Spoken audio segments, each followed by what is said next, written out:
Buenas noches, bienvenidos a Horror Sapiens, yo soy Suspiria. Luego de una peripecia con la cámara, muchísimas gracias a Dr. Cobalt que vino a hacer la instalación. Vamos a ver qué tal nos va con esta cámara. Pues bienvenidos a Horror Sapiens, transmitiendo en vivo y en directo desde la ciudad de la lluvia. Y, una temporada muy interesante, un cierre de abril en el que hay muchísimas cosas que hacer.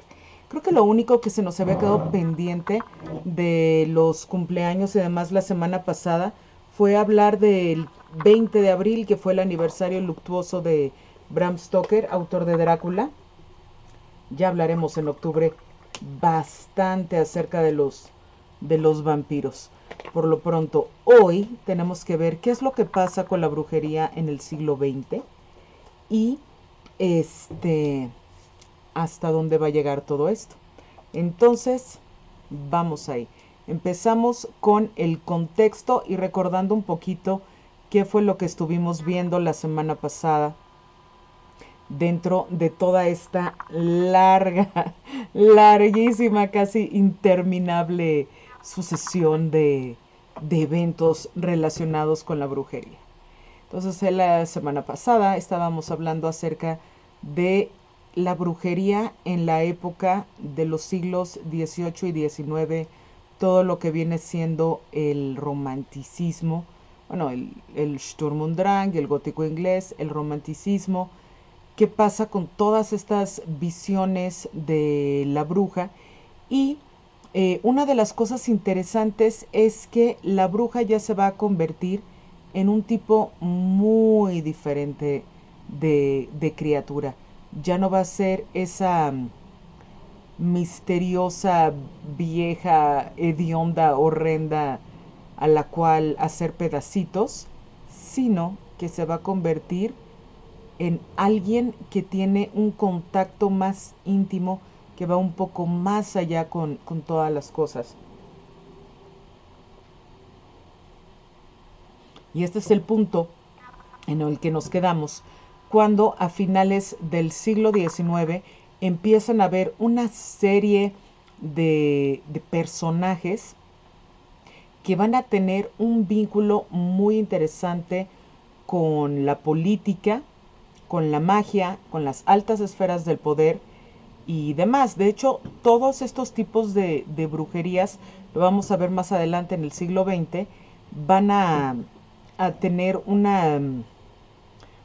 trato bien macabro con todo tipo de magos, santeros, practicantes de vudú y de diferentes religiones, Palomayombe, la Santa Muerte y demás. Pero bueno, volvamos al contexto. Terminó el siglo XIX con una visión muy particular. Teníamos, por un lado, a todos estos personajes que estaban abrazando las ideas de la revolución industrial, clavadísimos con la magia, la, el espiritismo. Por otra parte, los que se clavaban con la tecnología. Todo el mundo quería buscar algo más, algo mejor, algo que fuera más allá de lo inmediato. Había un apetito desmedido por llevarse a sí mismo un poquito más allá y por comprender y lograr vincular todo lo terreno con planos mucho más elevados, que fue uno de los motivos de éxito de Rasputín, como decíamos la semana pasada, porque se va a ir con todo Rasputín, ¿no? Todos los manejos de energía, todos los manejos de niveles para conseguir sus objetivos. Y si bien en Inglaterra, que va a ser principalmente Inglaterra, Europa, los lugares que vamos a visitar este programa, si bien Inglaterra está en un hervidero en el que pasaban 900 cosas al mismo tiempo, también van a haber muchos submundos que van a ser muy interesantes de conocer. Recordemos que muchísimos corazones están rotos ante la realidad, entre las guerras, las pérdidas, la influenza que hace 100 años acabó con decenas de millones de personas, al igual que ahora tenemos la situación del COVID. La religión ya no es suficiente y empiezan a aparecer muchas corrientes espiritistas, espiritualistas, que van a andar por ahí escarbando dónde pueden ellos brindar algo más o algo mejor a las personas. Entonces, déjenme checo el chat por aquí, porque con la cámara arriba tengo el chat abajo. Y vamos a ver por acá. Ok.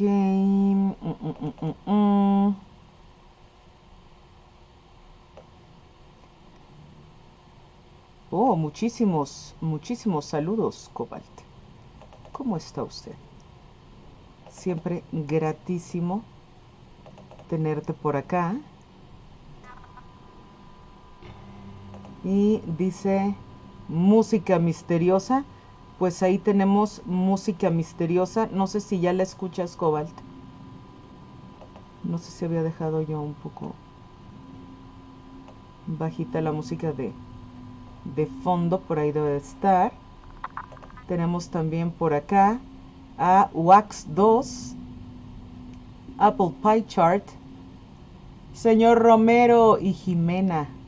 Jimena, bienvenidísima también por aquí a Horror Sapiens, a todos nuestros amigos que nos ven en la retransmisión más adelante en la semana, también muchísimos saludos.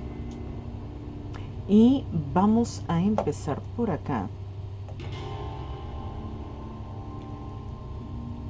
con los personajes de la noche. Muy bien. Empezamos con el espiritualismo. Ya habíamos hablado del espiritualismo en otros programas, esta religión que cree en la posibilidad de una vida más allá de la muerte, en que hay ciertas personas con una sensibilidad muy particular que son capaces de contactar espíritus y lograr a través de estas pláticas conseguir muchas cosas. También los espiritualistas van a tener mucho la idea de que no estamos solos, de que efectivamente hay algo más en este planeta y a lo mejor en el más allá, ¿no? Entonces es el momento en el que se vuelve a creer en las hadas, que sucede el fenómeno de las haditas de Cottingley, en el que cayó redondito Arthur Conan Doyle en el peor desfiguro de toda su vida. Y en medio de todos estos personajes va a suceder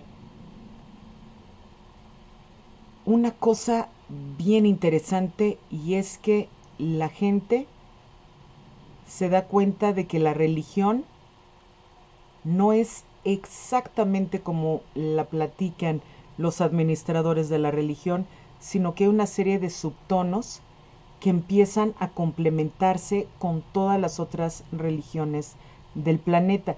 Y una de las personas que va a entrar en esta situación es el caballero que se puede ver en la foto, que se llama Hippolyte Léon de Nisard-Rivel, mejor conocido como Allan Kardec.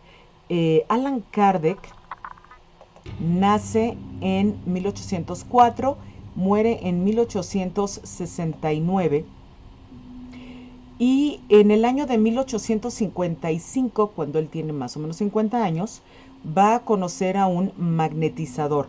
Los magnetizadores seguían estas corrientes de Mesmer, en que había cierto magnetismo animal, que a través de ciertos pases mágicos, la varita mágica, se podían lograr ecualizar hasta cierto punto energías, lograr así como una ecuanimidad del ser.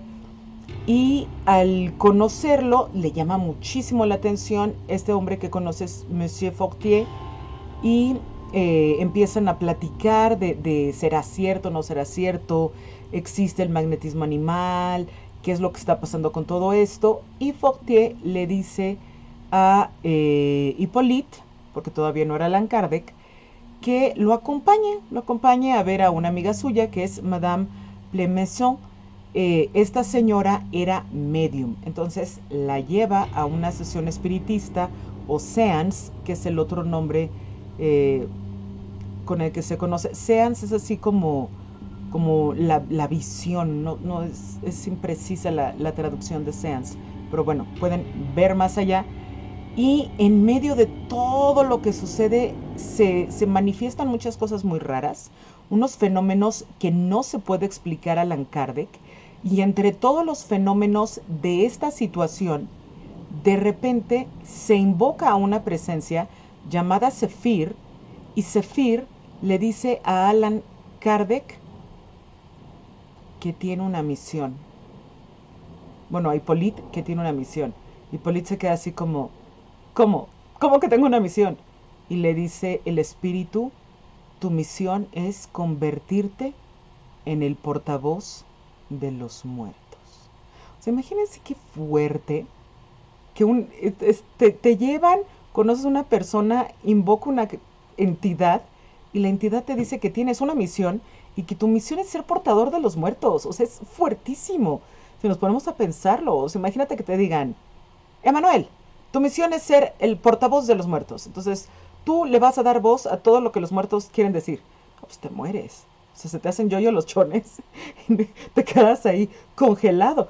Pero Kardec, bueno, Hippolyte, acepta y empieza a asistir a todas las seances que puede, a conocer a todas las personas que están involucradas, las sociedades psíquicas, todo lo que hay en Francia, lo empieza a conocer, lo empieza a aprender y después de investigar mucho, él empieza a notar, empieza a ver cómo suceden los fenómenos, qué entidades se presentan, qué habilidades tienen los mediums, todo lo relacionado con este mundo paranormal, lo empieza a escribir y lo empieza a escribir a través de un seudónimo, ahora sí, que va a ser Allan Kardec.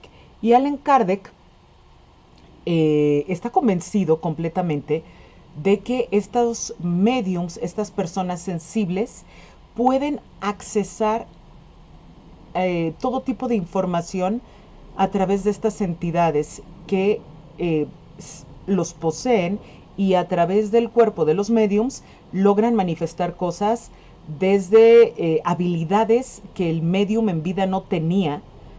Por ejemplo, el medium vamos a suponer que era diestro y de repente lo posee el espíritu y el espíritu hace que sea zurdo y que pueda escribir en otro idioma o que tenga una caligrafía muy semejante a la de la persona invocada, por ejemplo.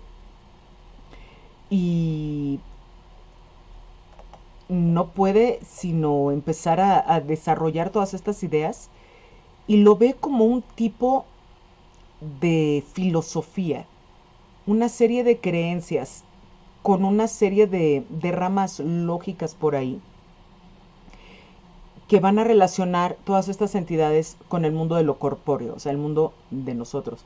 Y va a tener varios libros que los encuentran hasta en el Sanborns, los encuentran en todas partes. El libro de los espíritus, el libro de los mediums, tiene otros 3 más, pero el libro de los mediums es, yo siento que el que da una mejor introducción de todo lo que está haciendo por ahí.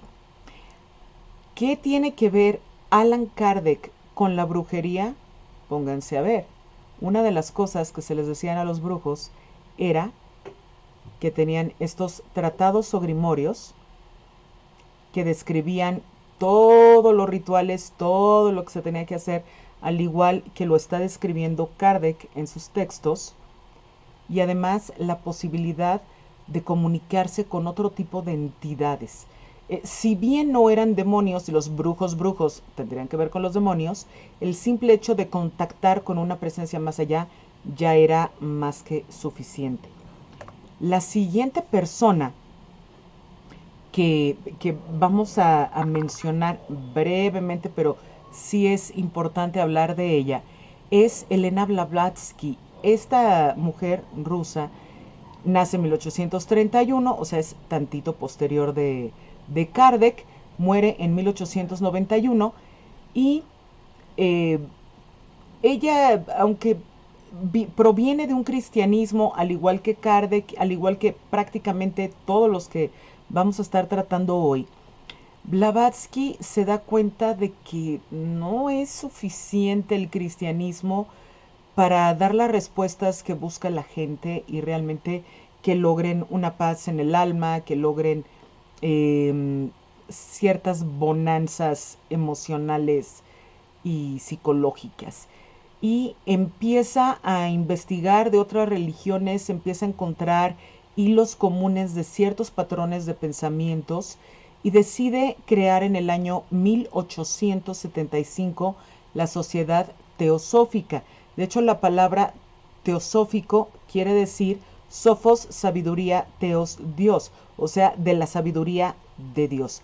Y ella decía que era la sabiduría que tenían todas las grandes civilizaciones del pasado, tenían una serie de creencias comunes que debían de ser, por lógica, la verdad y las creencias que todos deberíamos de tener independientemente de todos los profetas que se pudieran mandar en todas las religiones. Y crea esta sociedad de estudio, de comprensión, y el objetivo que ella tiene, más que crear una especie de club o sociedad secreta, es que lo que ella persigue es que se logre una hermandad.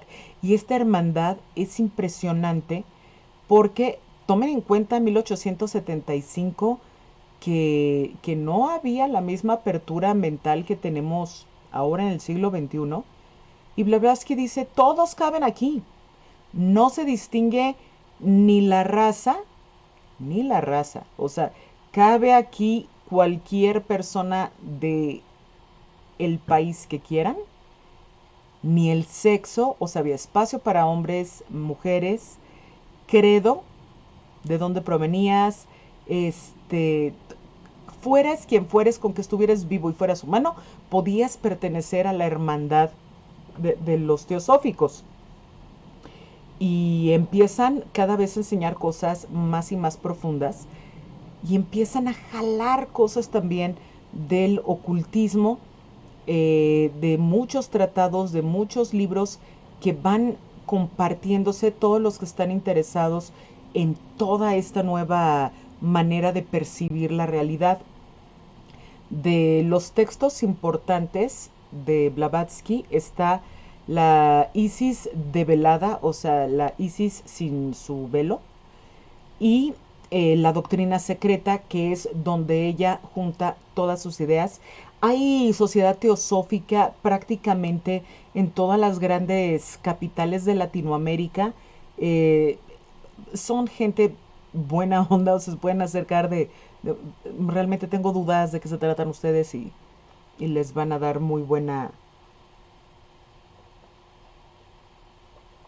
información, muy buen trato, etcétera.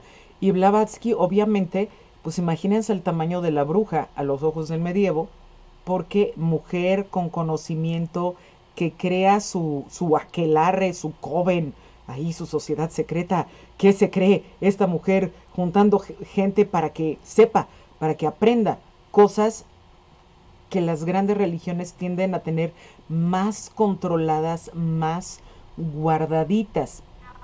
Y es que a la par de que Kardec empieza a notar y Elena Blavatsky empieza con su sociedad teosófica, van a ver muchos hervideros de sociedades secretas en diferentes puntos de Europa y de América, sobre todo América del Norte. En México, recordemos que Madero era espiritista y espiritualista y tenía su medium que le invocaba para que le diera luz, la entidad que invocó Madero, pues no le dio muy buena fortuna. Tristemente debemos también de decirlo así. Jimena, ¿cómo estás? Sí, pues por supuesto que me encanta verte por acá. Más volumen a la música, sí, como no, con mucho gusto. Vamos a darle más volumen a la música y ya andamos por acá. Ok. Déjenme nada más, hago una cosita de la música. Ahí andamos. Creo que ya estamos. Entonces, sociedades secretas empiezan a ver por todas partes las sociedades secretas. ¿Qué es una sociedad secreta? Es una organización privada, o sea, un grupo de personas que se conocen, que se juntan, que comparten una serie de intereses comunes. O sea, sería un club. Pero ¿qué diferenciaría un club de una sociedad secreta? En el club, pues todo el mundo sabe que yo voy y hago deporte, todo el mundo sabe que yo voy y tomo café con mis amistades o que hago, no sé, algún interés específico, ¿no? El club de geología, pues investigamos geología. El club de ajedrez, jugamos ajedrez, etcétera. Pero en el caso de las sociedades secretas, tiene ciertas características muy particulares por ahí que tenemos que considerar. La primera de estas características es que solamente entras por invitación, o sea, son unos cuantos personajes que se reúnen, empiezan a crear ideas, qué quieren hacer, cómo lo quieren manejar, cómo lo van a llevar. No quieren que las otras personas sepan qué es lo que están haciendo per se. Van a tener iniciaciones, van a tener rituales.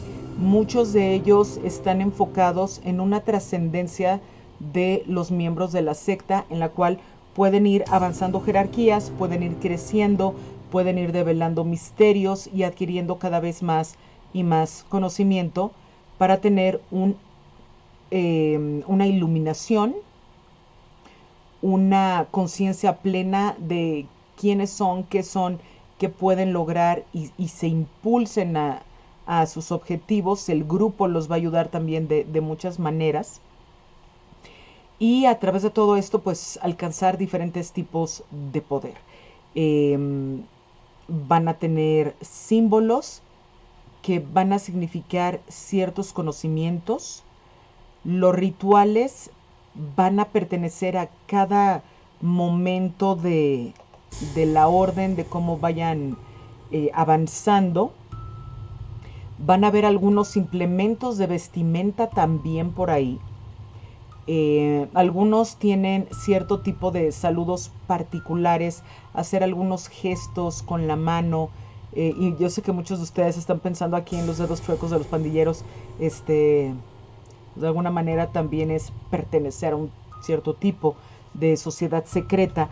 Y se van a ir transmitiendo los conocimientos que van cada vez amalgamando más, agrupando, etcétera. Esta sabiduría y esta magia que buscan las sociedades secretas ya es de viejo. O sea, los egipcios tenían sus sociedades secretas, los griegos, obviamente los romanos también. Todos los grandes grupos han tenido estas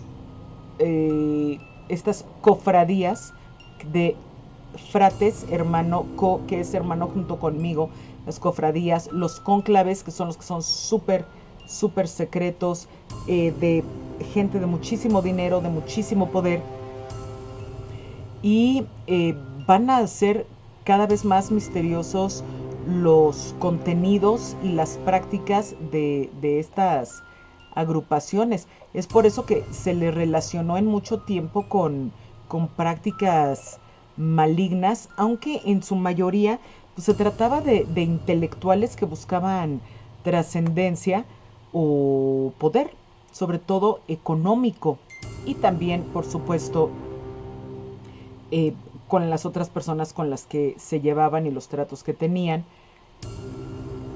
Por ahí va muchísimo. Se sabe de los masones, los rosacruces, de Saint Germain. Hay también varios grupos buscando la iluminación, la sabiduría y el poder de Saint Germain para llevar su mensaje por el mundo.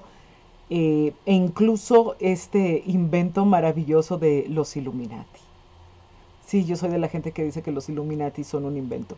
Porque si realmente existieras y fueras una sociedad secreta, ¿querrías que todo el mundo supiera cómo te llamas, quiénes forman parte de tu secta, qué prácticas haces? Entonces, ¿qué es lo más fácil? Te inventas ahí uno, le pagas ahí un par de escritorcillos fantasmas, les das ahí un nombre y que creen teorías conspiratorias y demás. Porque si realmente eres tan poderoso, pues no quieres que se entere el pueblo, ¿no? De todos tus misterios, de todas las cosas que haces. Y sobre todo por la exclusividad, ¿no? De las sociedades secretas que ya había mencionado yo hace un momento. Mm. Y en medio de todas estas va a estar, y ahí tenemos el símbolo de la Orden Hermética del Dorado Amanecer. Hermética por Hermes, Hermes Trimegisto, el 3 veces grande, ultra sabiduría universal, relacionado con, bueno, con el dios Hermes, con Mercurio, Tot, muchísimos dioses. Entonces la orden hermética, o sea, que tiene que ver con el gran conocimiento oculto sagrado hiper mega elevado, y del dorado amanecer por esta idea de despertar a la nueva vida, el amanecer, el inicio de un nuevo futuro, en este caso un futuro dorado, el dorado amanecer. Entonces los que pertenecían ahí, pues ya de entrada el título de la sociedad secreta, pues te relacionaba en vivo y en directo con muy buenos augurios a futuro. Y ellos eran devotísimos del estudio y la práctica de todo lo que se podía congregar en ese momento del cambio del siglo XIX hacia el XX dentro del ocultismo. Todo lo que se les ocurra tenía que ver con química, tenía que ver con principios de muchísimas religiones.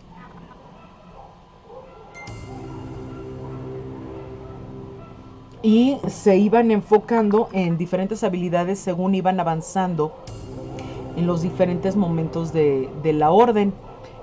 Por ejemplo, practicaban rituales de magia, desde la invocación de los espíritus hasta la teurgia, que es cuando buscas una intervención de un ente divino o sobrenatural sobre cualquier tipo de fenómeno mundano. Milagros, por decirlo también de alguna manera. Y esta orden de la Golden Dawn, del dorado amanecer, va a inspirar otras religiones. Por ejemplo, Wicca, que hablaremos hacia el final de Wicca, y la telema de Aleister Crowley, que sí anda por ahí nuestro queridísimo... Hola, Katina, ¿cómo estás? No veo por ahí a Alex Darko, pero si viene Alex Darko, inmediatamente va a empezar a decir, telema, Crowley, momento. Y va a empezar una conversación bastante intensa. Ahora, ¿qué es lo que pasa con la Golden Dawn? Que también es interesante. Al igual que la Orden de Blavatsky, la Golden Dawn va a permitir que mujeres como Edith Nesbit, la escritora, pertenezcan a ella y tengan acceso a diferentes prácticas y niveles. Las jerarquías de la Golden Dawn son bastante bien conocidas, sobre todo porque la Golden Dawn prácticamente ahorita es más un recuerdo que una sociedad secreta activa. Por ejemplo, inician aprendiendo cosas de numerología, de cábala, de astronomía, para poder entender hacer astrología. ¿Qué más hacen por ahí? Tarot, por supuesto, todo lo que vienen siendo las mancias, las adivinaciones, la geomancia, runas, todas las adivinaciones vienen estando como que en la primera parte de los estudios de la Golden Dawn o el dorado amanecer. Le voy a decir Golden Dawn porque es más rápido. Disculpen ustedes, amanece muy pocha. La segunda parte ya suben a la cruz rosa, roja y dorada, ya empiezan a aprender cosas de magia antigua que tienen que ver con alquimia, química básica, transmutación de metales, em, pócimas también que van a tener fines de iluminación principalmente es lo que van a estar buscando ellos. Em, Empiezan a hacer meditaciones bastante más profundas que tienen que ver, por ejemplo, con viajes astrales. También van a empezar a ejercitar la mediumdad, ¿no? Van a empezar a tratar de ser mediums, a sensibilizarse a las presencias, a invocar, al conocimiento de los elementos, de cómo manejar los elementos para mantener un equilibrio en prácticas mágicas. Ya está así como más fuerte la carga académica, por decirlo de alguna manera. Y ya la tercera orden, o sea, ya lo más arriba que llegan, vienen siendo lo de los jefes secretos, que son los que tienen los grandes secretos de la alta magia, en los cuales ya pueden ellos influir sobre otras personas, sobre acontecimientos y muchos misterios que no son dados a conocer al público, por supuesto.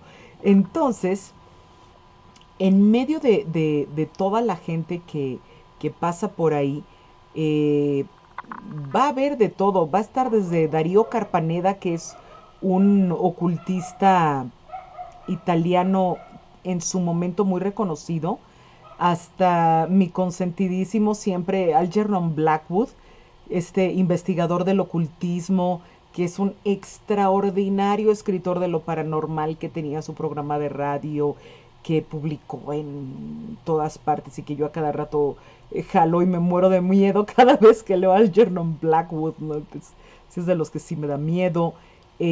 Arthur Conan Doyle también estuvo ahí, hasta que su segunda esposa hizo de las suyas y perdimos en muchos niveles a Arthur Conan Doyle. Dion Fortune, de quien voy a hablar más adelante, va a estar también por ahí. Arthur Machen, del Círculo de Lovecraft, también es de la Golden Dawn. El escritor Gustav Meyrink, que también escribe mucho sobre las brujas y la magia, y tiene por ahí la Noche de Walpurgis y muchos textos interesantes. Ya había hablado yo de Edith Nesbit. Bram Stoker, el creador de Drácula, también pertenece a la Golden Dawn. Y se cree que W. Yates también va a estar ahí, Yates, en medio de todos estos.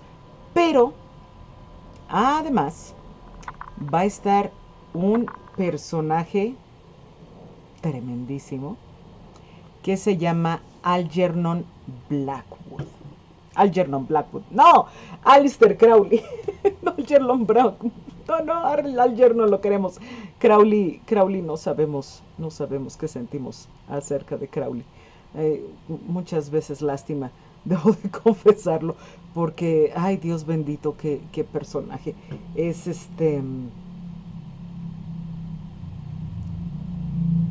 esto va a llevar tiempo.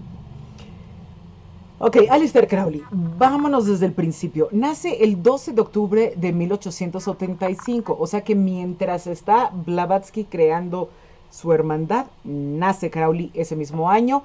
Crowley va a morir en 1947, o sea, terminandito la Segunda Guerra Mundial. Y él viene de una familia muy rica, muy cristiana, muy devota.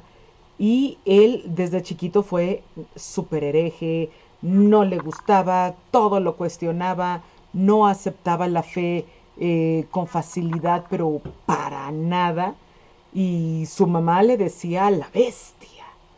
La bestia no de que fuera medio burro, sino la bestia del diablo, ¿no? 666. De hecho, en algún momento se le quedó a él el apodo de la bestia 666, y a la gente le gustaba decirlo Déjenme bajo tantito la luz que está muy intensa. Y a la gente le gustaba decir esto de, no, es que es el hombre más malvado del mundo, el hombre más depravado del mundo, es la bestia, es el 666, es el satánico más terrible que jamás haya cruzado la faz de la tierra. Se decían unas cosas impresionantes de Aleister Crowley. Y uno decía, no, pues mejor no le investigo, no quiero saber nada de este personaje, no me vaya yo a contaminar por andar leyendo su vida.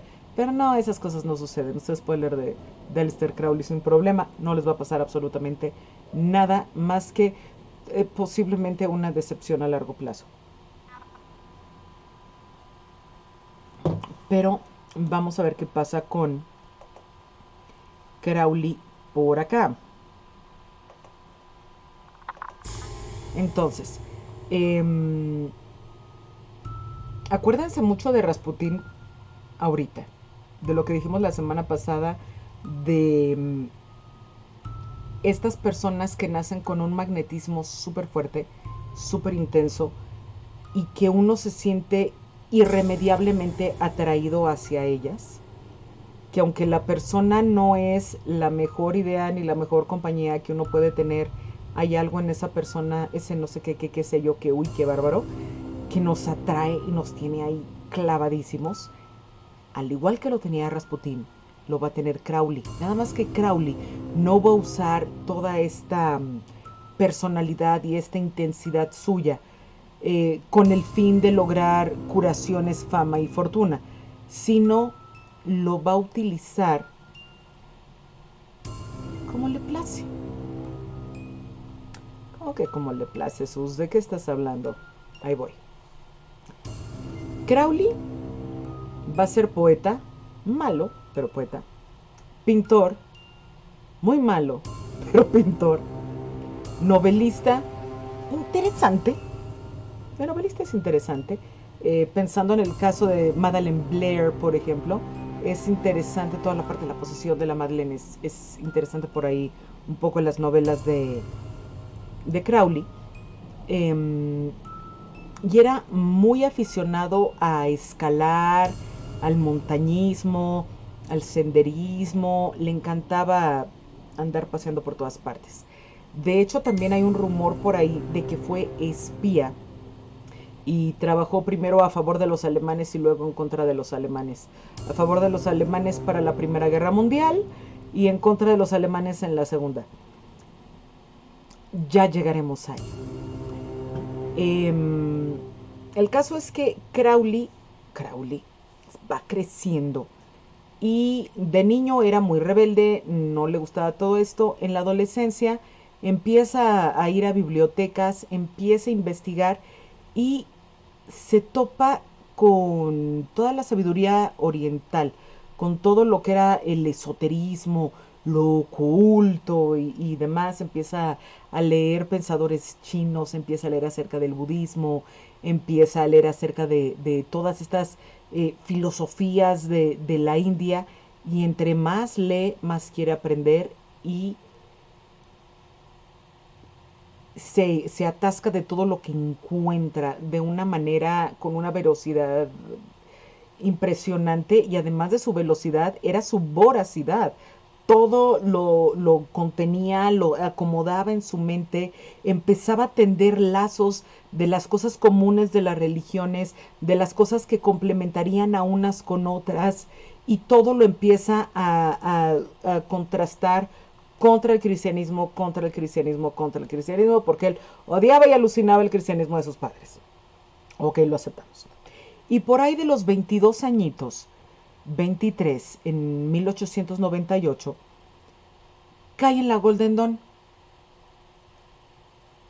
Conoce a alguien que dice, pues tú estarías muy bien aquí por el conocimiento que hay, etcétera. Y pues obviamente en un año pues, se echó una orden, para el segundo año ya se había echado la segunda orden, y para el tercer año ya estaba listo para convertirse en un jefe secreto.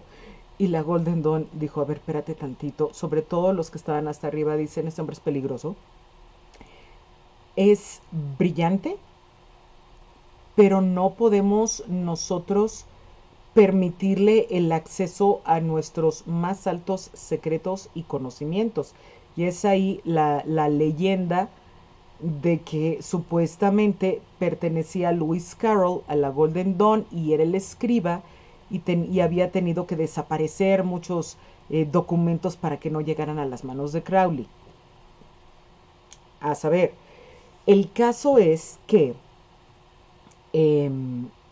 no confían en él, se dan una serie de malentendidos. Crowley, con un narcisismo, o sea, tremendo, un ego desmedido por completo,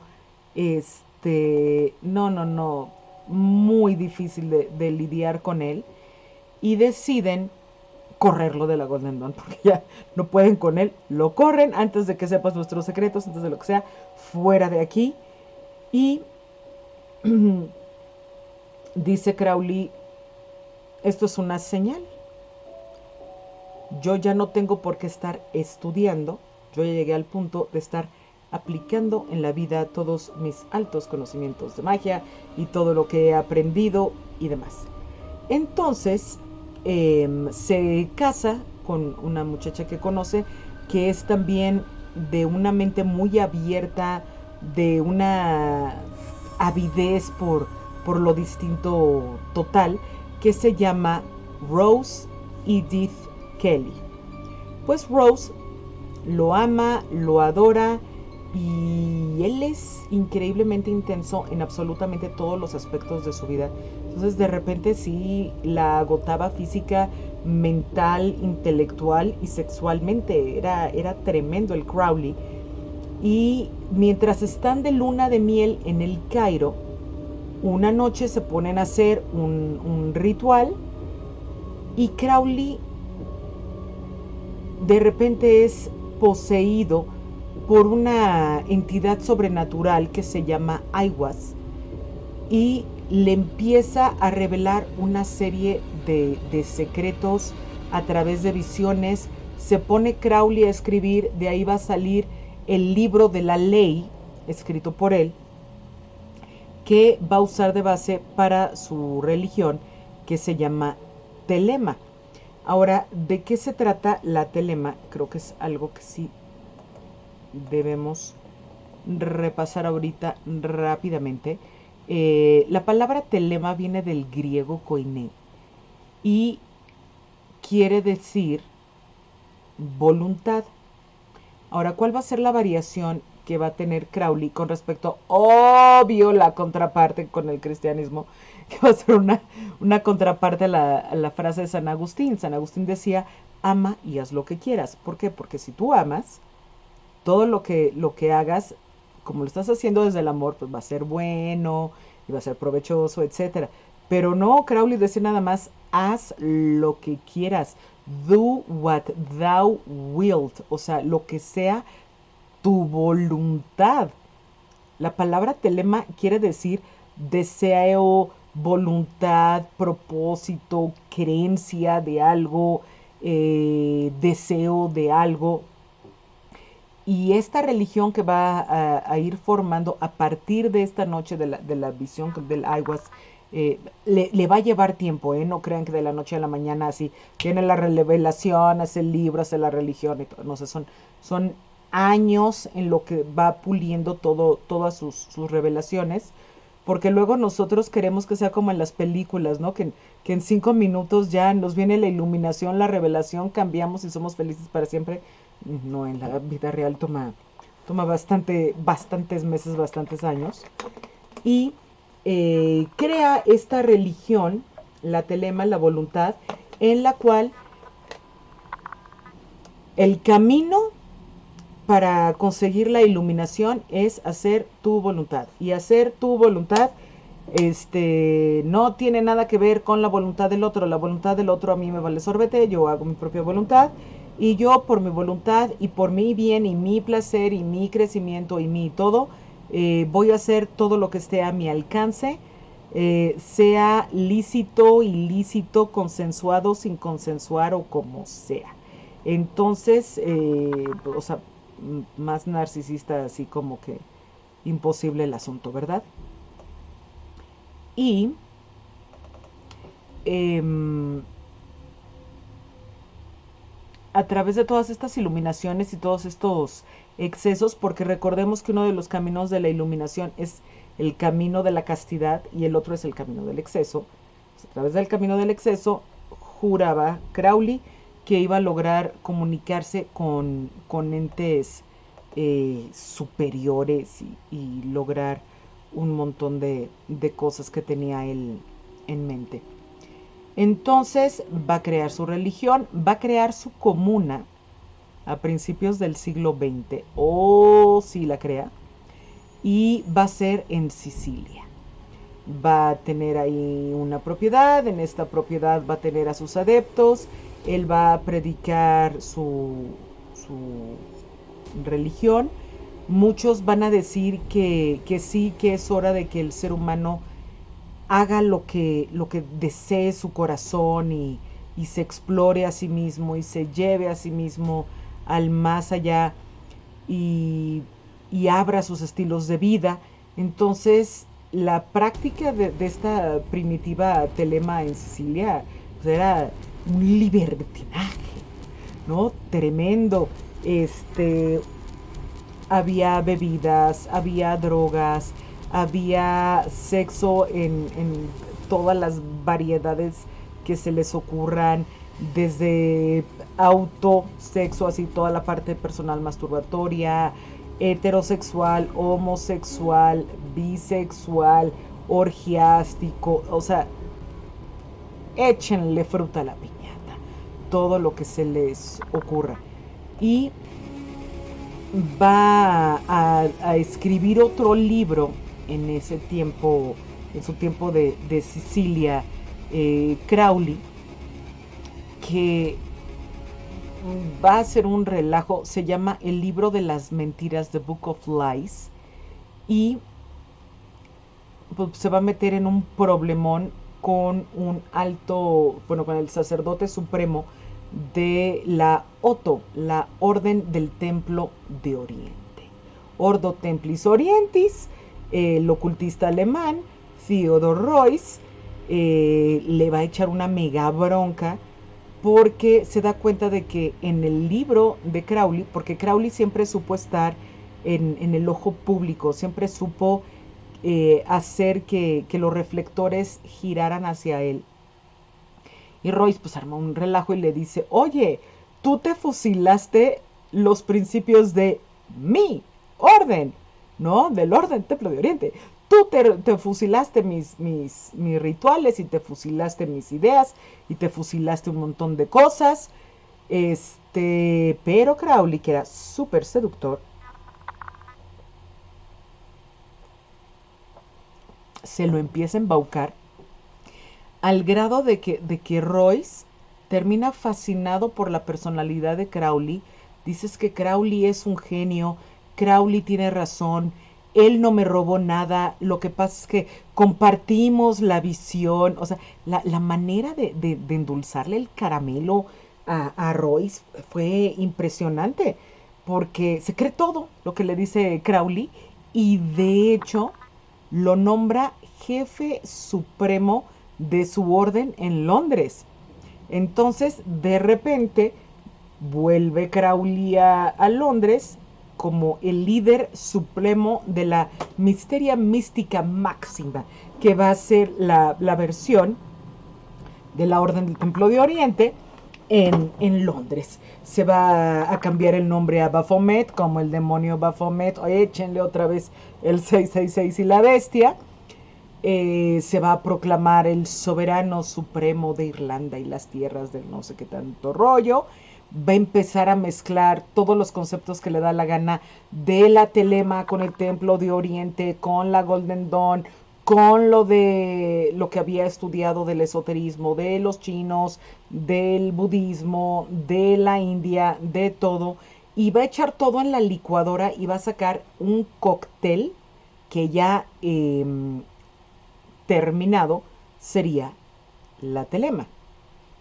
Ahora, dentro de todo lo que pone, él pone su versión de los hechos que no siempre es así como que lo mejor para sus adeptos y la gente que lo sigue, que de hecho es la gente que lo mantiene, porque obviamente cuando se empieza a dedicar a todas estas cosas, su familia tiene mucha lana, porque sabes que, mijo, ahí te ves, o sea, la Cheyenne no será tuya jamás, fuera de aquí, lo corren, no le dejan nada y él va a vivir de sus adeptos, vive mucho tiempo también del dinero de Rose, su mujer, hasta que finalmente el matrimonio no da más por toda la promiscuidad de las prácticas de la telema y Rose termina dejándolo, se divorcia y se va a casar tiempo después con otra chava, Crowley. Pero sus rituales y el poder que tenía y sobre todo la manera en que manifestaba su presencia y su poder era, recuerden lo que les decía, tener el Rasputín enfrente, que dices, ¿qué pasa con este personaje que es irresistible? Y dentro de los ritos de iniciación de los diferentes niveles, obviamente Crowley no solamente va a poner a todos sus adeptos, obviamente van a poder crecer dentro de la religión y de las leyes, lo que quieran, pero cada uno de los niveles tiene su grado de magia y tiene diferentes tipos de magia. O sea, sí maneja parte de química, maneja partes mentales, maneja partes de manipulación de energía. Y dentro de la manipulación de energía, cada uno de los niveles tiene una vinculación a ciertas prácticas sexuales. Cuando se llegaba al nivel 11, había de hecho un ritual mágico, porque creía Crowley que a través del sexo tú podías conjurar la energía que te iba a permitir incidir sobre la realidad, y el ritual del nivel 11 era un ritual de sexo anal que dicen que era bastante difícil.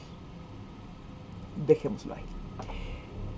Si le tienen curiosidad y morbo de todas estas ideas que va a estar manejando por ahí. Hola Alberto, ¿cómo estás? Que va a estar manejando por ahí Crowley. Tiene un libro que se llama Liber Agape, que es un libro acerca de toda la magia sexual, donde dice de que te tienes que poner mirando a este lado con la pata para acá y el otro allá.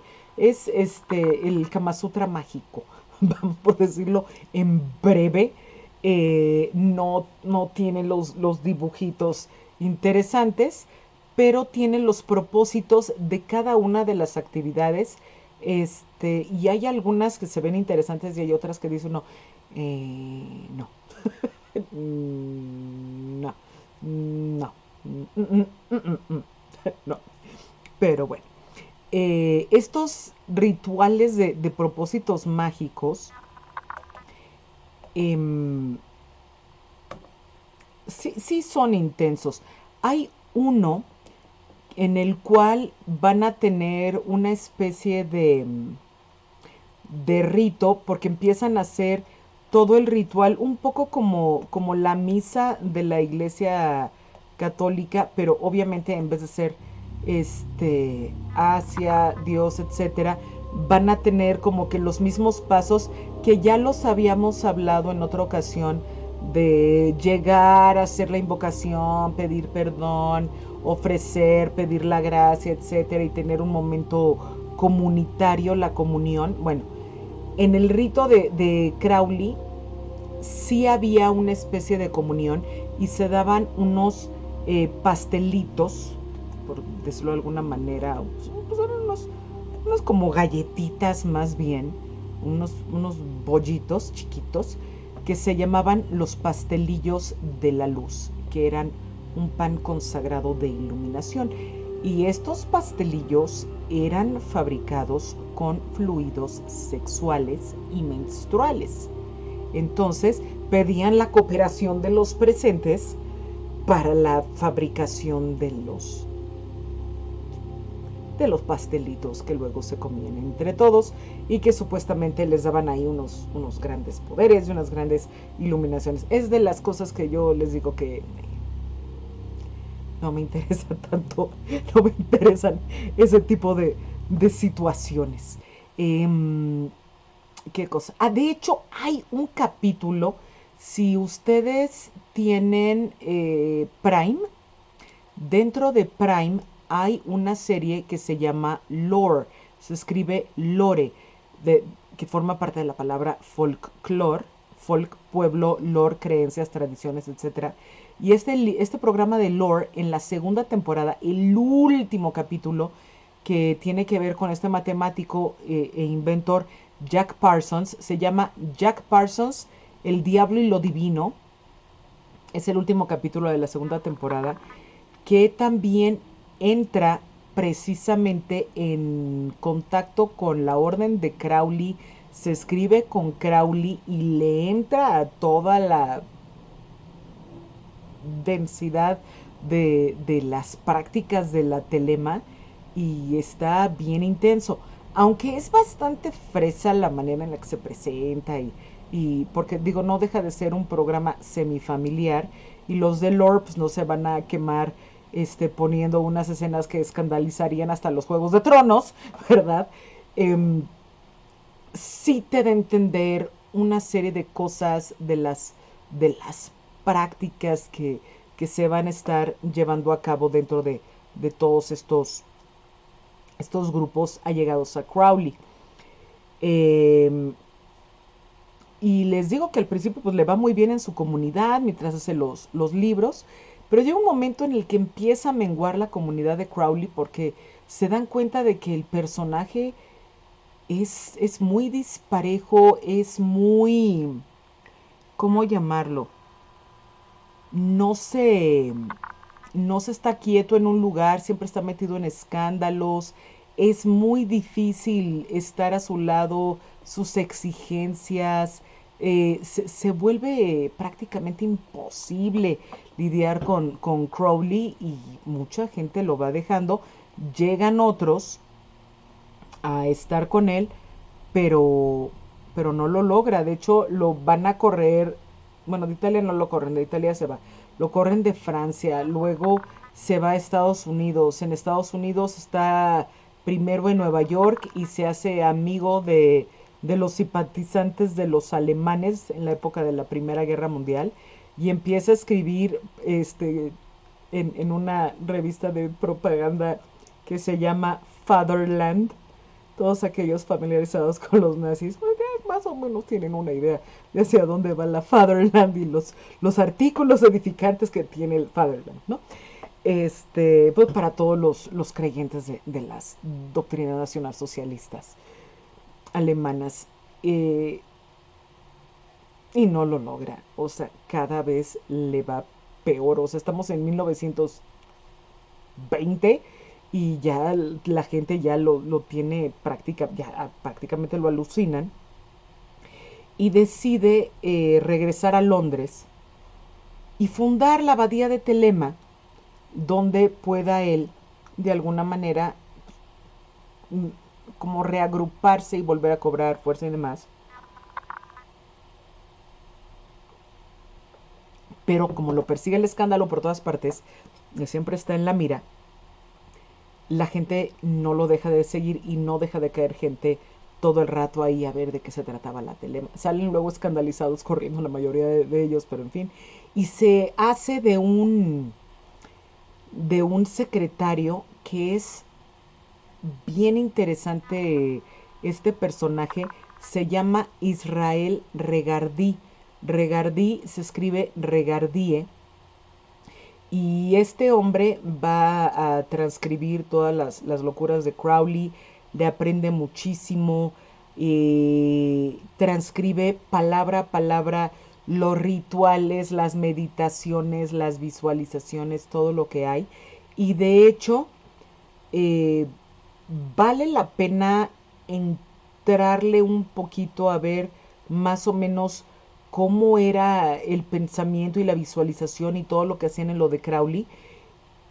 Y en YouTube encuentran grabaciones de todo lo que hace Regardie, de las transcripciones de Regardie, por si quieren ahí escuchar su voz leyendo los principios, obviamente la parte sexual, ¿no? Los principios del pensamiento y el cómo la voluntad de uno debe de privar por encima de otras cosas.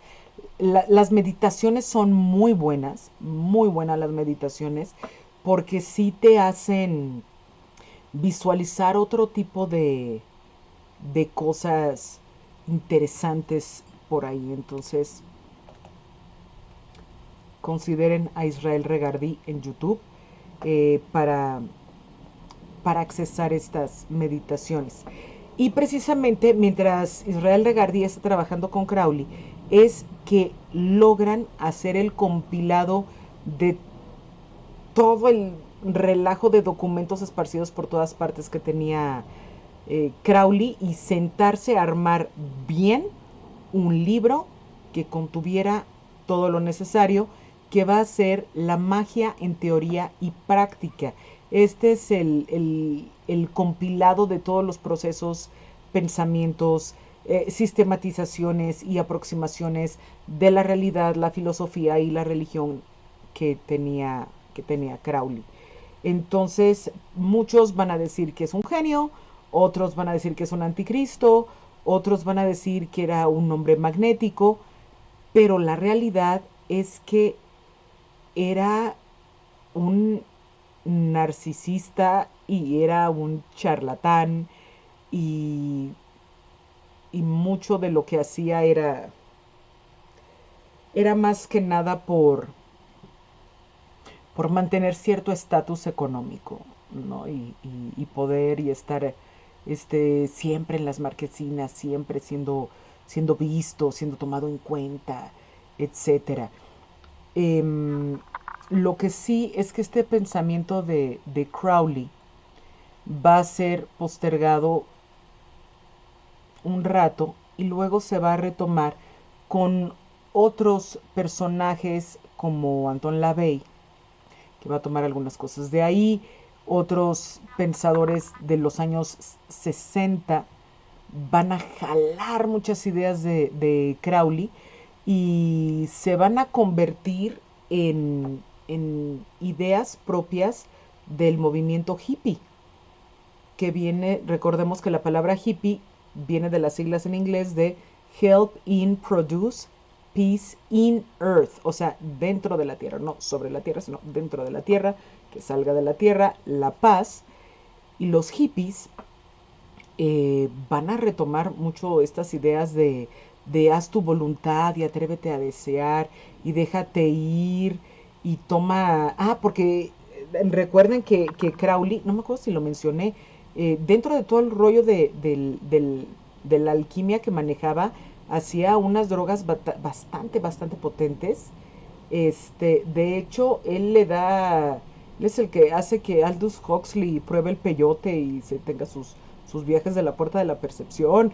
O sea, sí tiene un alcance bastante intenso el Aleister Crowley.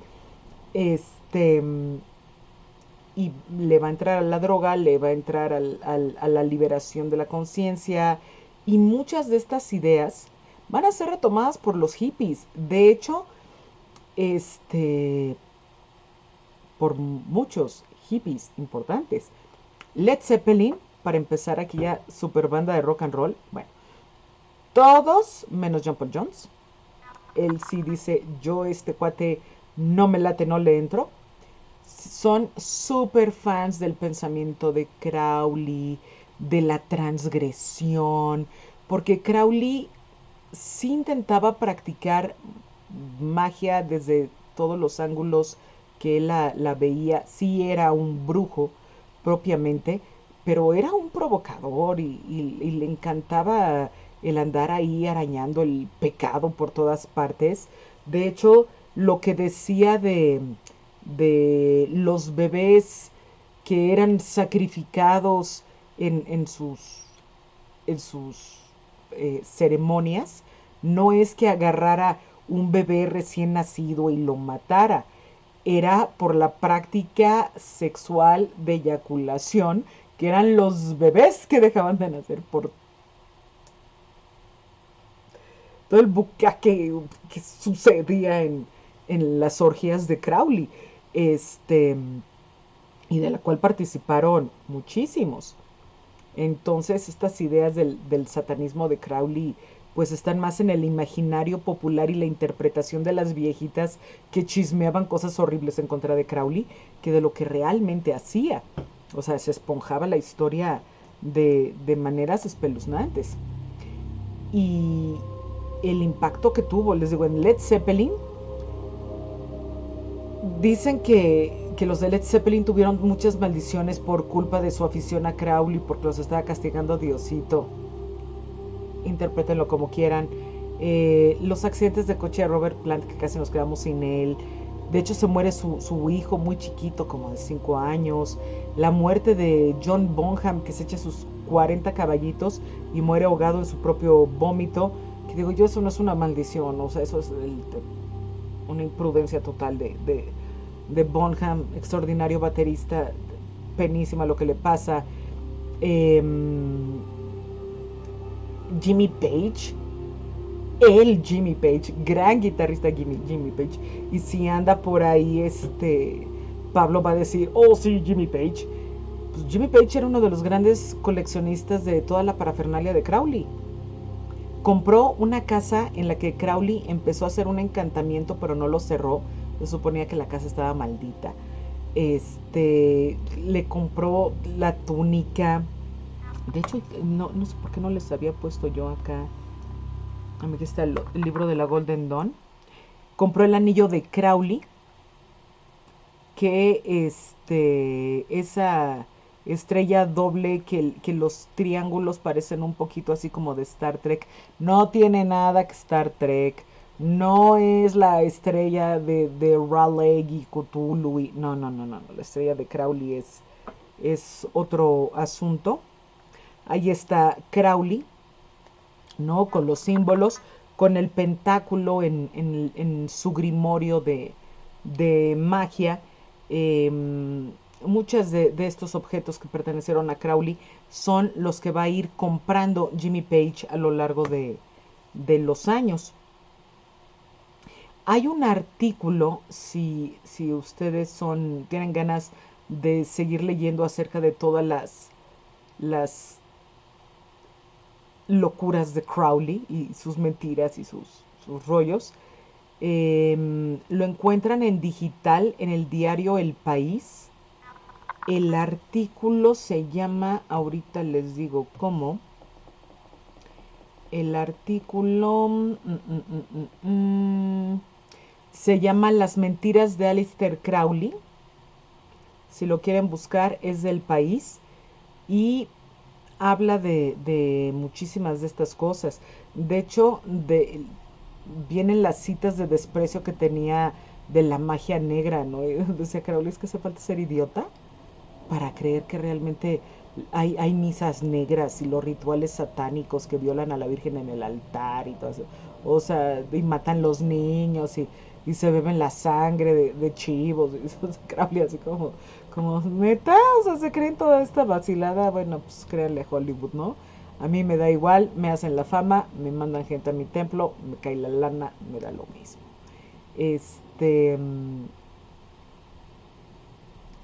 ¿Quién más?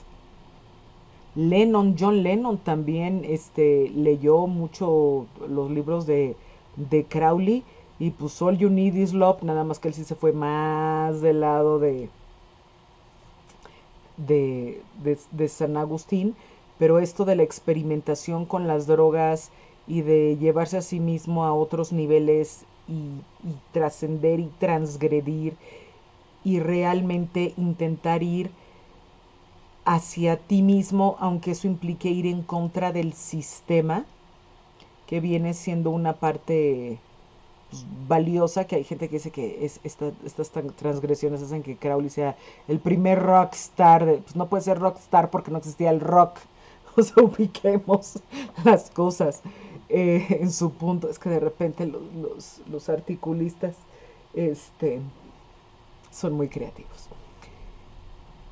Pero lo convierte así como que en una estrella de la transgresión, ¿no? De hecho, Crowley sale en la portada del Dr. Pepper, Lonely Heart Club Band, David Bowie en el último libro de Blackstar tiene un par de cosas referentes a la telema. Los Rolling Stones lo mencionan por ahí en un par de canciones. En el disco 13 de los Doors están cerca de un busto de Crowley también por ahí. El cantante de Iron Maiden va a ser la película Chemical Wedding, donde un hombre es poseído por el espíritu de Crowley, porque decía Crowley que primero tomabas la droga y ya que se abrían tus sentidos, entonces tenías el sexo, que ahora esto se llama chemsex. Lo pueden ver en Euforia, lo pueden ver en un montón de series ahorita del chemsex, que está de moda 100 años después de que lo andaba haciendo Crowley. Maravilloso esto del paso del tiempo. Para tener las iluminaciones y manipular la realidad, ¿no? Sea por ahí. Y pues en fin, no sé si haya algún otro comentario por ahí de Crowley. Me queda nada más recomendarles ya finalmente un documental que pueden encontrar ustedes en YouTube, nada más que está únicamente en inglés, que se llama Masters of Darkness, The Wickedest Man in the World.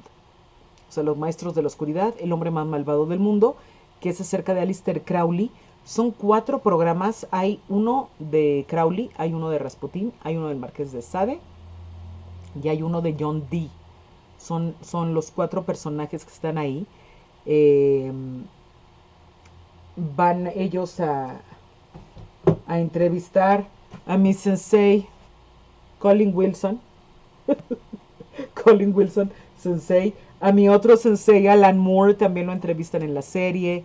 Y en fin, hay a varios chavos. El programa de Aleister Crowley, del Masters of Darkness, lo que tiene muy padre es que tiene muchas imágenes del antes y el después. Por ejemplo, esta imagen que están viendo ustedes ahorita en la pantalla es ya Crowley, viejo, fregado. Acaba mal Crowley, ¿eh? Sí le acaba yendo muy mal. Ese es el templo de Telema. Si ustedes imaginaban algo aquí, elegante, interesante, con mármol, etcétera, pues no, o sea, eran rayados, eran colchones en el piso, eran grafitis, eran símbolos, eran fluidos. No todos los templos estaban en un estado tan deplorable como pero casi todos sí. Pues por la banda, ¿no? Que jalaba Crowley a su religión, a su telema. Pero sí va a ser también muy glamorizado todo lo que se maneja por ahí. ¿Alguna preguntita por ahí en el chat? Nadie por acá. Ok, perfecto. Entonces, pues vamos con la Wicca. ¿Y qué pasa con la Wicca? Todo lo contrario de Aleister Crowley. Recuerden que nos vamos yendo en línea de tiempo. Y va la historia. En 1954, Gerald Gardner, junto con una sacerdotisa autoproclamada, Doreen Valiente, van a empezar a crear una serie de conceptos y de ideas para crear una serie de rituales que rescaten todo lo bonito e increíble de conexión inmediata del ser humano con la naturaleza de los paganos, o sea, todos los no cristianos, todas estas pequeñas religiones de las que habíamos hablado en los primeros capítulos de este mes, y tratar de crear una nueva manera de vincularte con el mundo desde mucho amor, mucha paz, mucha fraternidad, pura buena onda. Y curiosamente, Doreen Valiente, la sacerdotisa, va a tener una influencia súper, súper fuerte de Dion Fortune. ¿Se acuerdan que habíamos hablado de Dion Fortune, esta señorita que vemos en la foto, la semana pasada? Ella, su nombre real es Violet Mary Firth, y aunque ella nace en 1890, muere hace 1946, o sea, ya había muerto ella cuando aparece todo lo de la Wicca, va a ser muy importante para la manera en que se va a organizar, sobre todo los Sesbat y los Sabbath y cómo se maneja toda esta parte, la energía masculina, la energía femenina, todo lo demás. Dion Fortune va a tener mucho que ver. Y ella, aunque se llama Violet, decide tomar el nombre de Dion Fortune por el lema familiar, que es Deo non fortuna, que quiere decir Dios, no el destino. O sea que el destino no es el que te hace pobre, ni el que te hace rico, ni el que te hace feo, ni el que te hace guapo, ni el que te hace bueno, ni el que te hace malo. Es Dios. ¿Y qué es Dios? Dios es el todo, tan cercano a mí como mi respiración, que me hace caso y que puedo manipular a través de mi energía. Brujería, magia, divina. Poder de Dios, milagro. Es curioso, ¿no? Cómo empieza uno a decir, sí, sí, sí, sí, sí, ay. Entonces ahora que todo está empezando a confluir en este acercamiento religioso, naturalista, antiguo, pagano, eh, de la época. Y Dion Fortune, Dios no el destino, desde niña ella había tenido visiones. eh, Se dice que empezó ella a desarrollar sus habilidades psíquicas cuando tenía por ahí de 20 años. Empieza a darse cuenta de que percibe presencias, percibe cosas, tiene un poco de premoniciones de lo que puede suceder, y le recomiendan que se acerque a la sociedad de la hermandad de Elena Blavatsky, y empieza ella a descubrir todo lo que tienen ahí. Dion Fortune lo que quería era crecer, era pertenecer a algo donde ella sintiera que perteneciera, porque dentro del contexto en el que ella crece también crece en un contexto cristiano, no hay lugar para ella en ese mundo. Ese mundo va más allá de todo lo que ella puede. Y entra con Blavatsky y empieza a ir a la Universidad de Londres a estudiar psicología y psicoanálisis.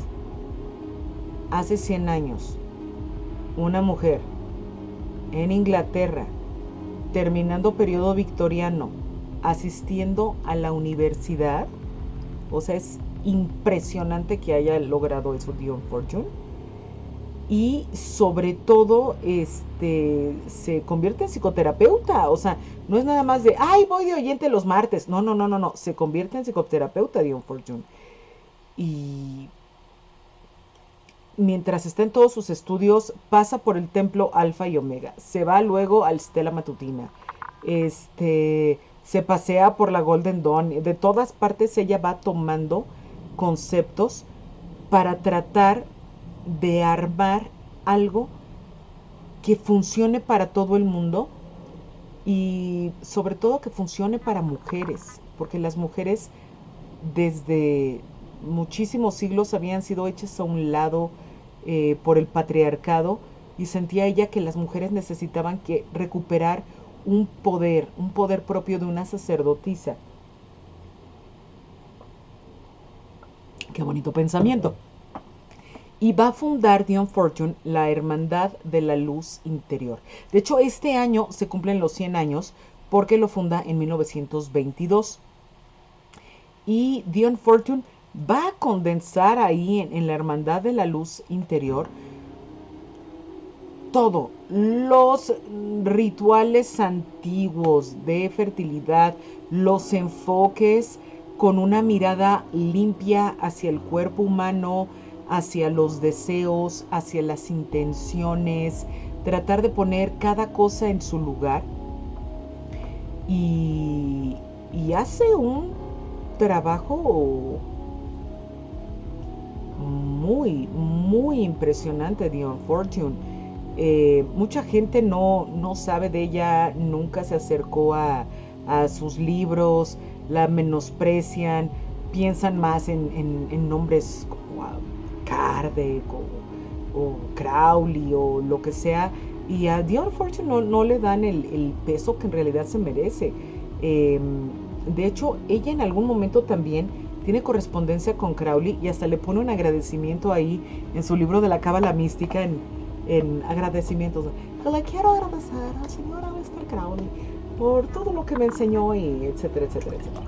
¿Qué le enseñó Crowley? No queremos saber, pero sabemos que hay cartas. Dejémoslo ahí. Y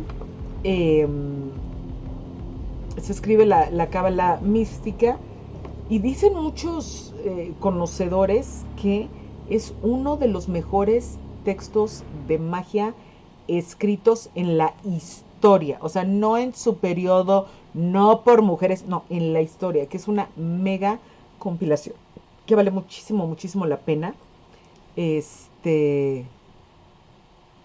Tengo tanto que leer todavía, muchísimo. Ahora, un detalle increíble investigando la vida de Dion Fortune es que cuando los alemanes iban a invadir Inglaterra en la Segunda Guerra Mundial, ella se une con todos los ocultistas y todos los magos de Inglaterra y hacen algo que se va a llamar la batalla mágica del Reino Unido. Esta batalla mágica de Inglaterra, ¿se acuerdan ustedes de aquella película o aquel libro de Harry Potter de la defensa de Hogwarts? Que están todos los magos buenos con las varitas apuntando al cielo. La batalla mágica de Inglaterra de Dion Fortune, de alguna manera marcada por J.K. Rowling en la defensa de Hogwarts, ¿no? ¡Wow! Digan lo que quieran de J.K. Rowling, que si es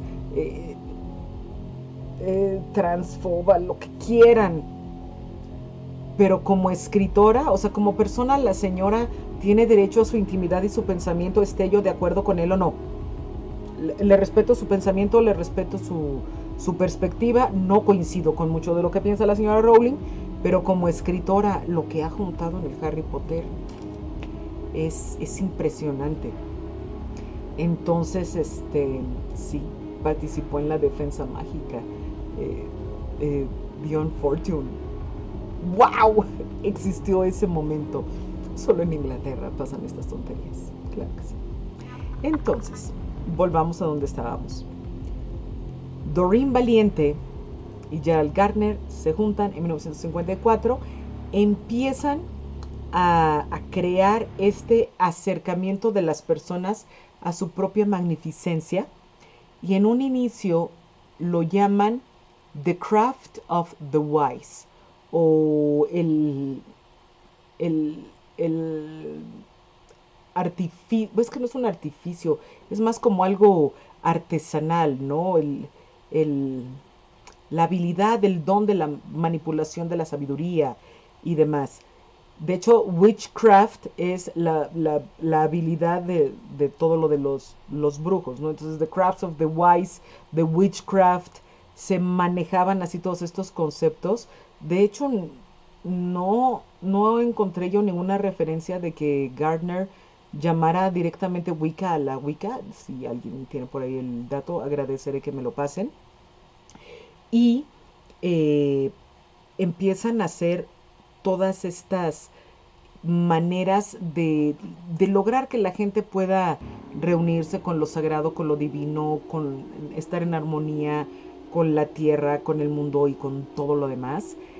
Jalan lo más útil que encuentran de todas las religiones, buscan universalidades, símbolos, por qué tienen que estar los elementos, qué pasa con la vela, qué pasa con el agua, ¿Por qué puedes poner sal para la tierra? ¿Cómo vas a manifestar el éter? ¿No? Los 5 puntos del pentáculo, qué significa cada cosa, qué tienes que tener en un altar, qué se celebra en cada una de las fiestas, cómo seguir los ciclos solares y los ciclos lunares, hacer los esbat, que van a ser los círculos de la luna, los ciclos de la luna, bueno, ciclo, entiéndase, cómo se van a manejar, qué celebraciones van a tener, qué se le va a ofrendar a la diosa. Y aquí uno se pregunta, bueno, pero ¿qué diosa celebran los wiccanos? A la que el oficiante desea celebrar. ¿Pero qué dios? El que el oficiante desea celebrar. Bueno, pero tienen un dirigente, así como un papa. Yo soy mi propio sacerdote, yo creo mis rituales, yo puedo seguirlos del libro, yo puedo adaptarlos a mi realidad, a mi conveniencia, a mi deseo, a mi fervor, a mi lo que sea, y se vuelve muy flexible toda esta parte que tiene pues, la base de la Hermandad de la Luz Interior de Dion Fortune, que es la regla de oro,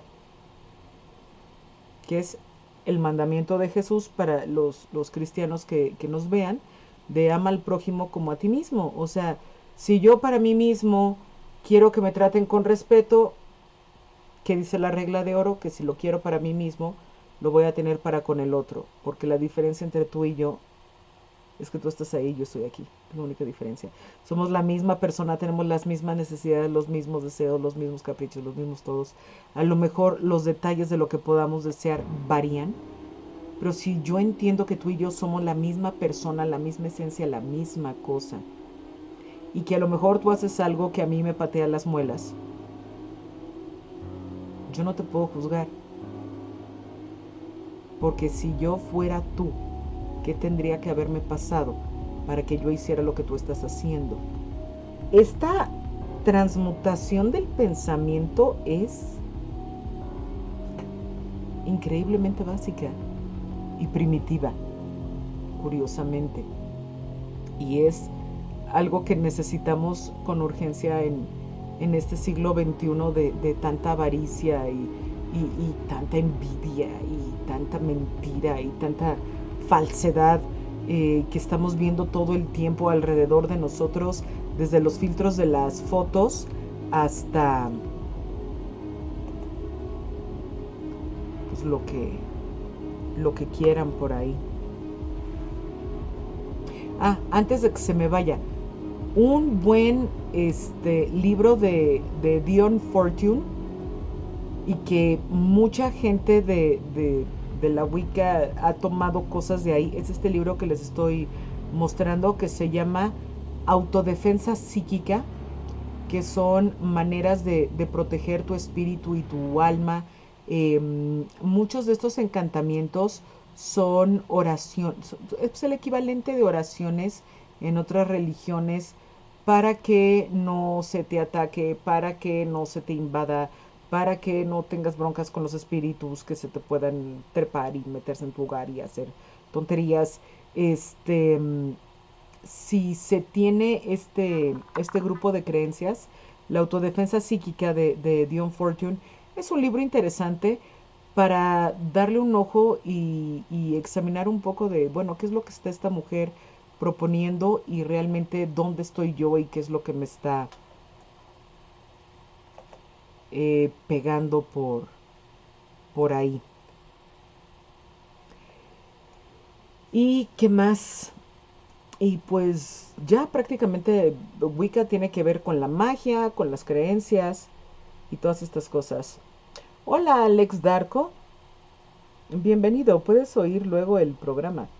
Siempre bienvenidos, usted y su señora, su bellísima. No saben lo guapa que es la esposa de Alex Darko. O sea, es así, to die for. To die for. Qué mujer tan hermosa tu esposa. Que recién la vi y sí, es impresionante. Ok, el otro libro que puede explicar también un poco qué pasa con todo este pensamiento de Dion Fortune y la Hermandad de la Luz Interna o de la Luz Interior, como lo quieran ver. Aquí tienen otro libro que tiene que ver al respecto. Y pues de Wicca pues van a encontrar todo tipo de manuales muy accesibles, la mayoría en inglés. La casa editorial, esta que les decía, Lowling, tiene también muchísimos libros de magia. Muy bien. Pues ya nada más nos queda pendiente un temita, un último tema. Sí me voy a ir más o menos rapidito con este tema. Yo hubiera querido tardarme más tiempo, pero ay, no nos da la vida. Y falta hablar nada más acerca de Erik Jan Hanussen. Hay una película increíble de que él hace el papel de Hanussen, Tim Roth, que se llama La leyenda del Invencible. El título es terrible, que cuenta toda la historia de Hanussen, claro, romantizada por Hollywood. Pero básicamente, ¿qué pasa con Hanussen? Hanussen empieza a ser conocido en la Alemania nazi porque él era psíquico, él tenía unos encantamientos muy efectivos, hacía talismanes de la suerte, podía ver el futuro, echaba el tarot, tenía una clarividencia espeluznante. Y lo empiezan a conocer algunos generales nazis y se lo recomiendan a Hitler. Y Hitler, que se nos encandila con el Hanussen. Pero se nos encandila total con el Hanussen. De hecho, iba a crear el ministerio psíquico para él, ¿no? Que iba a tener su oficina, iba a tener mediums, etcétera, para que le diera conocimiento. Y es que con Hanussen podía hablar acerca del arca perdida, que supuestamente podía derrotar un ejército y todas estas cosas. Hay en Curiosity Stream un documental acerca del arca y unos científicos modernos que rehicieron el arca y sí mata a gente el arca. Es una megabatería antigua. Es increíble todo lo que han descubierto los científicos del arca de la alianza. Sí existía, sí mataba gente. Cuidado, peligro. Qué cosa tan increíble. Pero tenían la creencia también de que esta arca de la alianza les iba a volver el ejército invencible y les iba a dar muchas cosas. Y empiezan a ir con Hanussen para que les guíe el camino y logren ellos pues ganar la Segunda Guerra Mundial. Ahora, Hanussen, lo que los nazis no sabían es que no era el conde danés que decía él que era. Él se presentaba como un noble danés, de una familia que había tenido que escapar y que había sido perseguida, etcétera, y se vestía muy distinguido y todo lo demás, pero no era danés, era judío. Y se dedicó a hacer algunas cosas por su gente, aunque hubo muchas cosas que obviamente no estuvieron en su control y que pues los nazis hicieron unas masacres espeluznantes. Todo hacia el este de Europa fue, no hay perdón para lo que le hicieron al pueblo judío. Pero Hanussen pues estaba como que en medio tratando de ver qué hacía y les medio daba pistas, pero por el otro lado daba pistas también a los suyos. Estaba ahora sí que bateando para los dos equipos de alguna manera Hanussen. Y se dice que él tuvo mucho que ver en toda la todos los manerismos de Hitler, ¿no? Que le dio tips de cómo pararse y dónde hacer la pausa y cómo mover los brazos y qué caras hacer y en qué momento alzar la barbilla y toda la parte del lenguaje corporal poderoso que lo vemos exagerado ahora a la luz de la distancia, pero es increíblemente este preciso, ¿no? El dedo flamígero de Hitler, ¿no? Que empieza a pegar en la mesa y demás, y que de repente se lo ve uno a ciertos mandatarios en Latinoamérica y dice, ay, ay, yo reconozco esos manierismos, ay, qué miedo me dan, sí que nos dan mucho miedo. Todas estas partes de Hanussen son padrísimas. Es un personaje que, si bien no tiene que ver con la magia, era de alguna manera el brujo o el santero de Hitler. Le leía las cartas, le decía el futuro, le decía a dónde ir, a dónde no ir, etcétera. Y le estaba yendo bastante bien a Hanussen hasta que un día en una reunión llega una persona de alta sociedad alemana y dice, ¿qué hace un judío aquí? Le dice uno de los generales y los generales, ¿cómo? Sí, o sea, ese personaje que está ahí parado con la copa, taca, taca, ta, es judío y es no sé qué y es no sé cuánto y empiezan a investigar y que cachan a Hanussen. Se lo llevan a Hitler y le dice Hanussen, acuérdense de Rasputín, si me matas, perderás la guerra. ¿Qué había dicho Rasputín? Si me matas, perderás a Rusia. Matan a Rasputín, valen gorro los zares, se subleva la población, matan a Hanussen y adivinen qué pasa los pocos días. Hay cierto desembarco en Normandía y pierden la guerra los alemanes.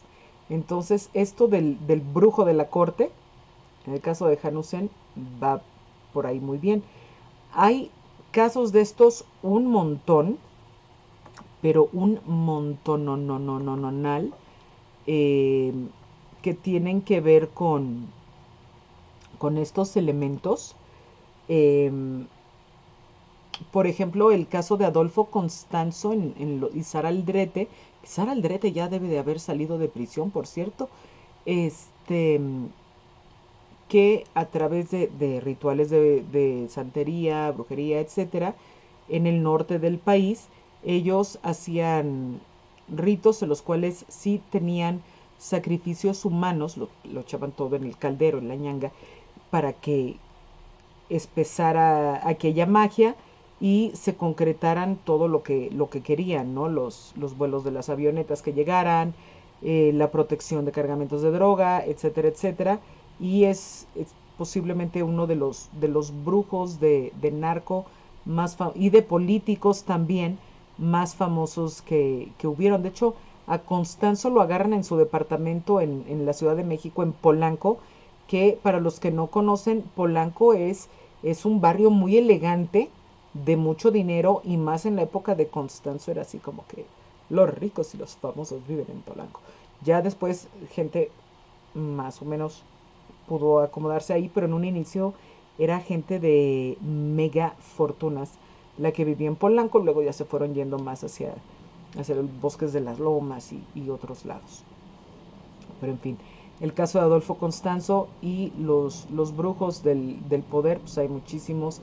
Creo que también Jair Bolsonaro tenía ahí su brujillo ahí en Brasil. Este, ahí luego hay cosas de que los políticos mexicanos y los brujos y cuál es la verdad detrás de Monividente. Pues Monividente, ¿qué? Pues Monividente, buena onda. Pues, dejen a la mujer ser, ¿no? Y los brujos y el poder, bueno, hay mucho por ahí. En las imágenes hay recomendaciones para la gente que quiere leerle algo por ahí. Está esto de Waking the Witch de Pam Grossman, que tiene que ver con devolverle el poder a las mujeres, este poder brujeril de la sacerdotisa sagrada y demás. Esta es una imagen Ay, se me acaba de ir el nombre de la película, ¿será posible? Se me fue el nombre de la película. Luego les diré el nombre de la película, se me fue. Y por supuesto todos los encantamientos, ya que se acerca el 30 de abril, que es la noche de Walpurgis, la noche de las brujas, la noche de un gran sabbat, una gran celebración para los wiccanos, para los paganos en general, para los celtas, que es esta transición que tiene que ver también mucho con la entrada de la última parte de la primavera, las últimas fertilizaciones y los inicios del verano, entre muchas otras cosas. Otras brujas más elegantes y otras brujas más elegantes para cerrar programa por hoy. Muy bien. Pues vamos a dar las gracias a todos los que nos estuvieron acompañando hoy, los visibles y los invisibles. Entonces, y también los que se conectan después. Gina, Paz, Carmen, Jaime, Pablo, Carlos, Dora, Rocío, Lulú, Javier, y Jacaranda, Sandra y todos los que se nos empiezan ahí a ver en tiempos posteriores el programa. Muchísimas gracias por vernos en su momento. Y queda pendiente si hacer o no hacer algo por la noche de Walpurgis. No lo haría el sábado para domingo, quizás lo haría el viernes. No estoy segura de qué voy a hacer. En cuanto sepa si lo hago o no lo hago, subiré el aviso por Facebook y por Twitter, que ahora se me olvidó invitar por Twitter. Pero sea pues por ahí. Dr. Cobalt, gracias. Wax 2, Alex Darko, Apple Pie Chart, Katina, Jimena, Alberto. Alberto, ¿dónde andas? Andrea, que andaba por acá también. Bloodmere, que andaba por acá. Corcus. Cuthberto, que luego por ahí nos anda viendo también. Muchísimas gracias a todos los que andan por acá. ¿Algún último comentario antes de partir, jóvenes?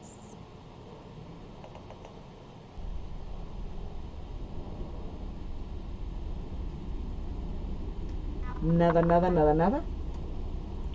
Nos quedamos en esto. Permítanme un segundito, porque yo ando buscando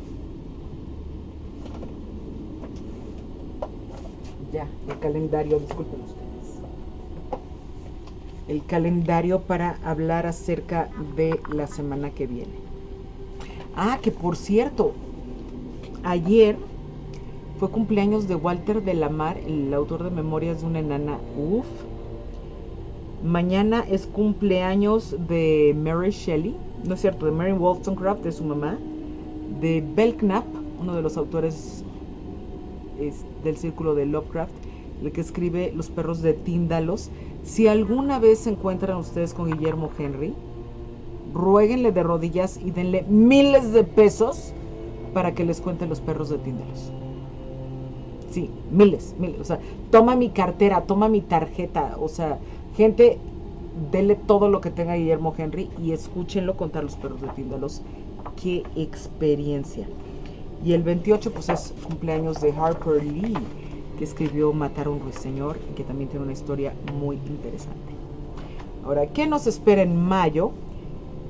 En mayo nos esperan los fantasmas y las casas embrujadas. Y dentro de los fantasmas y las casas embrujadas va a haber mucho que ver y mucho que decir referente a literatura, a series, en fin. Y aparte que en mayo también hay muchos cumpleaños interesantes. Novalis, Kierkegaard, el maquillista Jack Pierce. Jack Pierce fue el que hizo el maquillaje de Frankenstein, de Boris Karloff. Gaston Leroux, que es el que escribe El fantasma de la ópera, Orson Welles, J.M. Barrie, que es el de Peter Pan, que bueno, whatever, pero pues hay que incluirlo. Gerardo Horacio Porcayo, Lobo Porcayo, cumple en mayo. Bev también. Camilo José Cela también. Daphne du Maurier, que me encanta y me fascina también.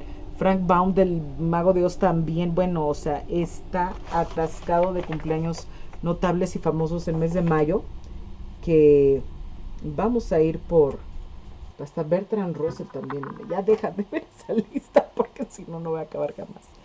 Y nos vamos con los fantasmas y las casas embrujadas. Y por supuesto, se van a hacer los pequeños espacios para otros lugares que no son casas, que también están encantados, porque alguien me había comentado en el Face de la isla de las muñecas, que si eran muñecas embrujadas y no entran en el mundo de las casas encantadas. Hablaremos del amor. Moira, Darko, ¿qué dices? Moira sí, Cañitas no. No, Cañitas tiene su copyright, vamos a agarrar a Cañitas por su parte tranquilamente. Y vamos a hablar de muchísimas cosas, ¿no? ¿Cómo es que se encanta un espacio? Y a ver si anda por ahí luego Antonio Zamudio de la Agencia de Investigación Paranormal Mexicana, que él también tiene ahí unas documentaciones muy, muy, muy intensas. Y y otras manifestaciones. Hablo de Winchester, sí, déjame anoto de una vez. ¿Qué más, jefes? Ok, investigar Winchester.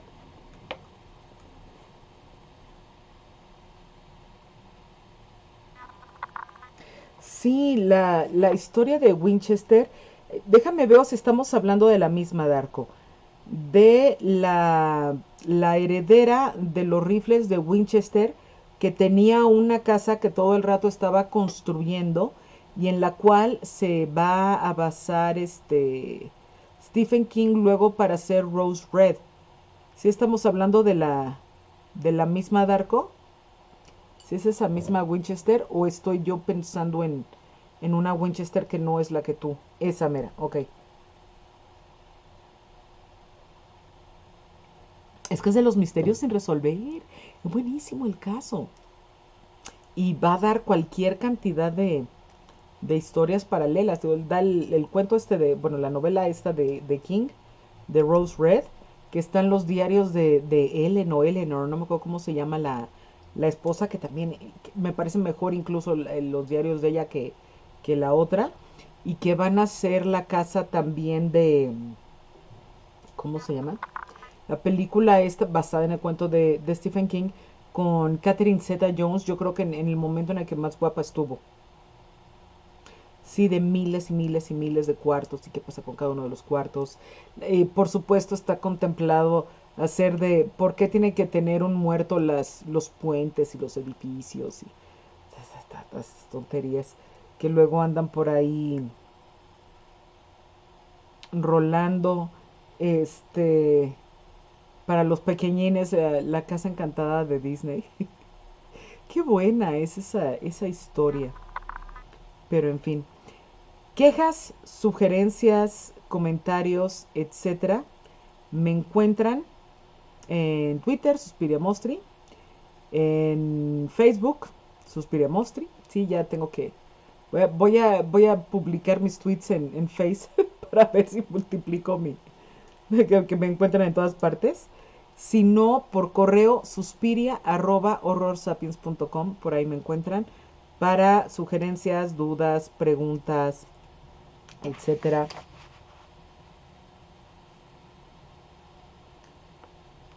Todo lo que quieran, vamos por ahí.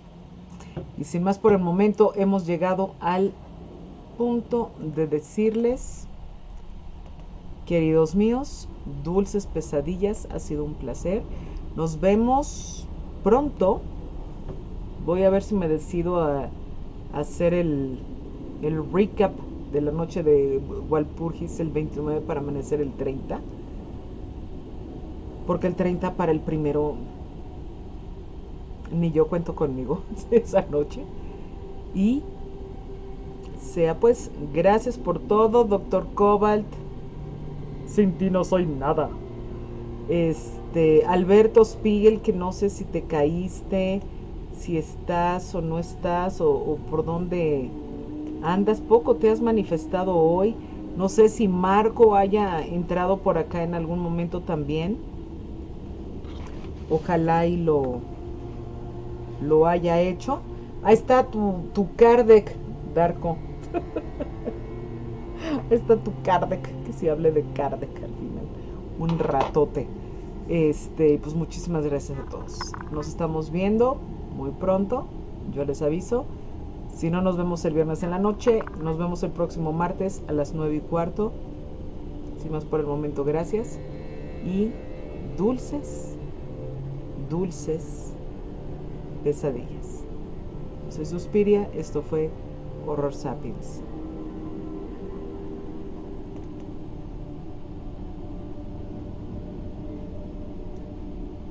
Gracias a ti, Darko. Besos a tu señora.